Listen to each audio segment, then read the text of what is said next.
Assalamualaikum warahmatullahi wabarakatuh. Apa kabar semuanya? Semoga dalam keadaan sehat walafiat ya. Pada semester ganjil ini, kalian mengikuti kuliah daring. Tentu harapan kami adalah kalian tetap memiliki motivasi yang tinggi untuk belajar, terutama di mata kuliah pendidikan kewirausahaan. Kami sudah menjelaskan tentang kontrak perkuliahan dan sekarang kami akan menjelaskan tentang teori dan pemikiran konsep dasar kewirausahaan.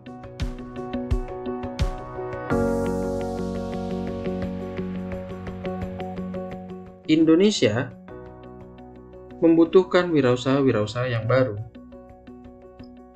di mana wirausaha-wirausaha tersebut menjadi penopang perekonomian bangsa ini. Dan perlu kalian ketahui bahwa jumlah wirausaha kita masih sangat sedikit sekali, kurang dari 1% dari total penduduk Indonesia.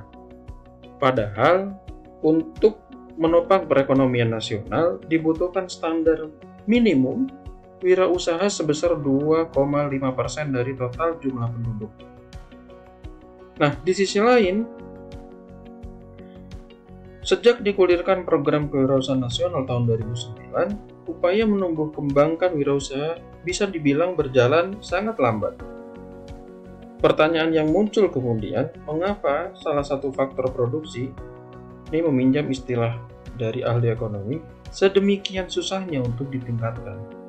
Sementara berbagai program dan tentunya dengan pendanaan yang tidak sedikit telah diluncurkan, tetapi hasilnya tetap saja tidak menggembirakan. Dengan demikian, melalui mata kuliah pendidikan kewirausahaan ini, kami mengharapkan kepada seluruh mahasiswa untuk menggali potensi dirinya sebagai wirausaha, mengubah mindset mahasiswa menjadi wirausaha. Dengan mempelajari mata kuliah ini, tidak menutup kemungkinan potensi kreativitas dan inovasi kalian berorientasi untuk menjadi pengusaha. Kami sebagai fasilitator tentu mengharapkan kalian untuk proaktif untuk menjadi mahasiswa yang memiliki kontribusi tinggi terhadap mata kuliah ini.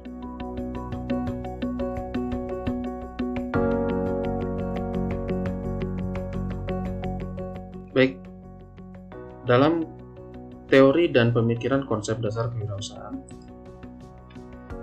kami akan menjelaskan tentang teori-teori kewirausahaan dari para ahli.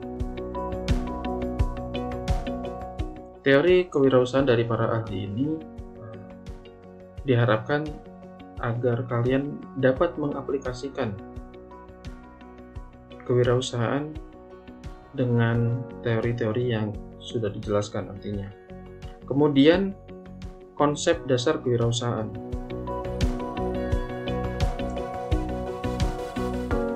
Dari konsep dasar kewirausahaan ini, diharapkan mahasiswa dapat mengaplikasikan dari hal-hal dasar apa itu tentang kewirausahaan. Baik. Selanjutnya, teori kewirausahaan. Ada banyak ahli yang memberikan definisi tentang kewirausahaan. Namun kami mengutip beberapa yang menjadi poin pentingnya dan kami selektif untuk bisa kalian pahami secara sederhana, namun tetap pada koridor ini adalah teori yang memberikan makna terhadap para pengusaha-pengusaha sukses. Kami mengutip dari Joko Untoro, kewirausahaan merupakan suatu keberanian yang dimiliki seseorang dalam melakukan berbagai upaya agar kebutuhan hidup bisa terpenuhi, menggunakan kemampuan dan juga memanfaatkan potensi yang dimiliki agar bisa menghasilkan sesuatu yang bermanfaat untuk diri sendiri dan orang lain. Kemudian Zimmerer menyebut bahwa kewirausahaan sebagai proses penerapan inovasi dan kreativitas dalam memecahkan permasalahan dan menemukan berbagai macam solusi agar kehidupan bisnis bisa diperbaiki dan berjalan lebih lancar dari sebelumnya. Yang ketiga dari Stephen Robbins, kewirausahaan adalah proses mengejar berbagai peluang untuk memenuhi kebutuhan dan keinginan melalui inovasi. Terakhir dari Peter F. Drucker, kemampuan untuk menciptakan sesuatu yang baru dan berbeda, ability to create the new and different. 4 teori ini setidaknya menjadi penopang untuk diri kita. Bagaimana kita melaksanakan wirausaha dengan baik. Menumbuhkan motivasi yang tinggi, mencari peluang, kemudian kita buat inovasi. Kita buat sesuatu yang baru dan berbeda. Melalui teori ini, kita bisa melaksanakannya. Selanjutnya, konsep dasar kewirausahaan. Hakikat dasar dari kewirausahaan adalah kreativitas dan inovasi. Maka, dapat dikatakan bahwa kreativitas adalah berpikir sesuatu yang baru, seperti apa yang disebutkan oleh Peter F. Drucker. Kemudian, inovasi adalah berbuat sesuatu yang baru. Jadi hal ini tidak dapat terpisahkan dari konsep dasar kewirausahaan. Namun demikian, yang perlu kalian ketahui bahwa ada beberapa alasan mengapa seseorang berminat berwirausaha. Yang pertama, alasan keuangan. Tentu untuk mendapatkan uang bukan hanya sebagai pegawai, namun demikian kita bisa menjadi pengusaha. Alasan keuangan menjadi sangat-sangat pelik sekali, namun ini menjadi motivasi untuk berwirausaha. Kemudian alasan sosial. Saat ini kita banyak melihat social entrepreneur.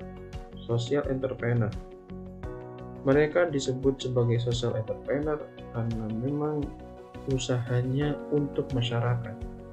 Kemudian alasan memenuhi diri, memotivasi dirinya menjadi pengusaha sebagai sebuah alasan yang sangat-sangat inti. Kemudian, mengapa di dalam PGSD diperlukan kewirausahaan? Kami menyebutnya adalah internalisasi kewirausahaan di PGSD. Ada 4 hal. Ada 5 ya. Ada 5 hal. Yang pertama adalah upaya memperkenalkan dunia kewirausahaan agar dapat menumbuh kembangkan jiwa kewirausahaan bagi kalangan mahasiswa. Kami akan mengenalkan itu sehingga memberikan pengetahuan kewirausahaan, pengalihan pengalaman berwirausaha dan mendorong tumbuhnya motivasi berwirausaha kepada mahasiswa, meningkatkan pemahaman dan penjiwaan kewirausahaan, mengenal pola berpikir berwirausaha, serta meningkatkan pemahaman manajemen wirausaha, baik melalui organisasi, produk, keuangan, dan pemasaran. Yang terakhir, memperkenalkan akses informasi dan pasar, teknologi, strategi, dan etika bisnis. 5 internalisasi ini menjadi poin pentingnya. Oleh karena itu, pendidikan kewirausahaan akan menumbuhkan budaya wirausaha di kalangan mahasiswa dan akan berpotensi menciptakan produk-produk kreatif yang tak terbatas. Nah, kami kemudian mengharapkan mahasiswa dapat mengikuti program-program kewirausahaan yang diselenggarakan oleh Kemendikbud, seperti membuat proposal program kreativitas mahasiswa, membuat proposal program kreativitas bisnis mahasiswa Indonesia. Ini menjadi langkah awal mahasiswa untuk berwirausaha. Jika kita bisa melakukannya, maka disitulah kita benar-benar menggali potensi diri kita, memotivasi diri kita. Kita memiliki alasan kenapa kita belajar di mata kuliah ini. Demikian, kami harapkan kepada semuanya untuk bersemangat, termotivasi, mengikuti mata kuliah ini. Terima kasih, kami akhiri. Semoga kalian memiliki pertanyaan-pertanyaan sehingga kita dapat berdiskusi. Wassalamualaikum warahmatullahi wabarakatuh.